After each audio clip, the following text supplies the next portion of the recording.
बिस्मिल्लाहिर्रहमानिर्रहीम। अस्सलामुअलैकुम। मैं हूँ राजपूत डेली टीचर। प्यारे बच्चों, आज हम इस वीडियो में ईद उल अज़हा पर बोले जाने वाले अंग्रेज़ी जुमले सीखेंगे। चलें हम वीडियो स्टार्ट करते हैं और सीखते हैं ईद उल अज़हा पर बोले जाने वाले अंग्रेज़ी जुमले। चलें प्यारे बच्चों, हम सेंटेंसेस बनाना शुरू करते हैं। हमारा पहला जुमला है, ईद कैसी रही। प्यारे बच्चों, अक्सर हम जब ईद के बाद मुलाकात करते हैं किसी से तो हम एक दूसरे से पूछते हैं ईद कैसी रही। तो हम इसे अंग्रेज़ी में कहेंगे हाउ वॉज़ योर ईद। चलो मवेशी मंडी चलें। Let's go to the cattle market. Let's go to the cattle market. आप कितने जानवर ख़रीदेंगे। How many animals will you purchase. प्यारे बच्चों, जिन बच्चों को फ्यूचर इंडेफिनेट टेंस अच्छे तरीके से आता है तो उन्हें ये जुमला बहुत ही आसानी से समझ आ रहा होगा। बिल्कुल भी उन्हें मुश्किल नहीं होगी जिन बच्चों को टेंसेस अच्छे तरीके से आते हैं। वो ऊँट कुर्बान करेंगे। They will sacrifice a camel. They will sacrifice a camel. क्या आपने कुर्बानी का जानवर ख़रीद लिया। Have you purchased the sacrificial animal. प्यारे बच्चों, ये प्रेजेंट परफेक्ट का सेंटेंस है और ये प्रेजेंट परफेक्ट का इंटेरोगेटिव सेंटेंस है क्योंकि यहाँ पर हैव का इस्तेमाल हमने जुमले के शुरू में किया है। फिर सब्जेक्ट के बाद हमने वर्ब की थर्ड फॉर्म इस्तेमाल की है। तो प्यारे बच्चों, आपको अंग्रेज़ी सीखने के लिए बहुत ज़रूरी है कि पहले आप सबसे पहले 12 टेंसेस सीखें और मॉडल वर्ब सीखें, तो आपको अंग्रेज़ी सीखना बहुत ही आसान लगेगी।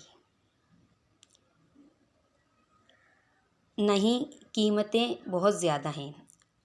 अक्सर लोग मार्केट टच करके आते हैं और उन्हें जानवरों की कीमतें बहुत ज़्यादा लगती हैं तो वो कहते हैं नहीं, कीमतें बहुत ज़्यादा हैं। तो हम इसे अंग्रेज़ी में कहेंगे no, the prices are very high.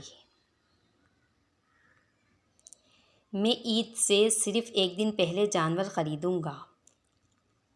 I will purchase the animal just one day before the Eid. प्यारे बच्चों, ये भी फ्यूचर इंडेफिनिट का जुमला है। हम कल कुर्बानी करेंगे। We will perform sacrifice tomorrow. जैसे अक्सर हम कहते हैं कि हम कल कुर्बानी करेंगे, तो हम उसे अंग्रेज़ी में किस तरह कहेंगे, we will perform sacrifice tomorrow. प्यारे बच्चों, ये भी फ्यूचर इंडेफिनिट का जुमला है। कसाई आ गया। The butcher has arrived. प्यारे बच्चों, ये प्रेजेंट परफेक्ट का सेंटेंस है।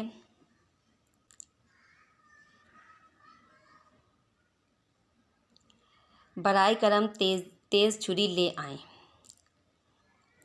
Please bring a sharp knife. बराए करम की जगह हमने जो है प्लीज़ का इस्तेमाल किया है। बराए करम का मतलब अंग्रेज़ी में होता है प्लीज़। गोश्त को 3 हिस्सों में तकसीम करें। Divide the meat into 3 parts. प्यारे बच्चों, ये इम्पेरेटिव सेंटेंस है। इम्पेरेटिव सेंटेंस पर भी मैं वीडियो बना चुकी हूँ। अगर आप वो वीडियो देखेंगे तो आपको इस तरह के सेंटेंस अच्छे तरीके से समझ में आएंगे जिनमें वर्ब की फर्स्ट फॉर्म जुमले के शुरू में इस्तेमाल होती है। इंशाअल्लाह हम अगले साल ज़रूर कुर्बानी करेंगे। प्यारे बच्चों, अक्सर लोग कुर्बानी नहीं करते और वो अगले साल के लिए नियत करते हैं कि इंशाअल्लाह हम अगले साल कुर्बानी ज़रूर करेंगे। ये बहुत ज़्यादा बोला जाने वाला जुमला है, तो हम इसे अंग्रेज़ी में कहेंगे इंशाअल्लाह we will definitely perform sacrifice next year.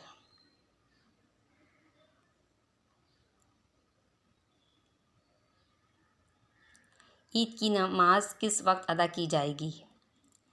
What time will Eid prayer be offered. अल्लाह आपकी कुर्बानी कबूल फरमाए। May Allah accept your sacrifice. आप किस किस्म का जानवर तलाश कर रहे हैं? What kind of animal are you looking for? ये कुर्बानी का जानवर कितने का है? How much is the sacrificial animal? जानवर सेहतमंद लग रहा है। The animal looks healthy. Eid पर गरीबों को याद रखें। Remember the poor on Eid. तो प्यारे बच्चों, ये थे ईद उल अज़हा पर बोले जाने वाले अंग्रेज़ी जुमले, जिन्हें आपको बोल बोल कर प्रैक्टिस करनी है और कोशिश किया करें कि मौके के लिहाज से जो है आप अंग्रेज़ी बोलें। जब ईद उल अज़हा आए तो ईद उल अज़हा पर बोले जाने वाले अंग्रेज़ी जुमलों की बोल बोल के प्रैक्टिस कीजिए, ताकि आपकी अंग्रेज़ी आसान हो जाए और आपको हर तरह की अंग्रेज़ी बोलना आ जाए। अगली वीडियो में फिर मुलाकात होगी। जब तक के लिए अल्लाह हाफिज़। Bye bye, see you next time.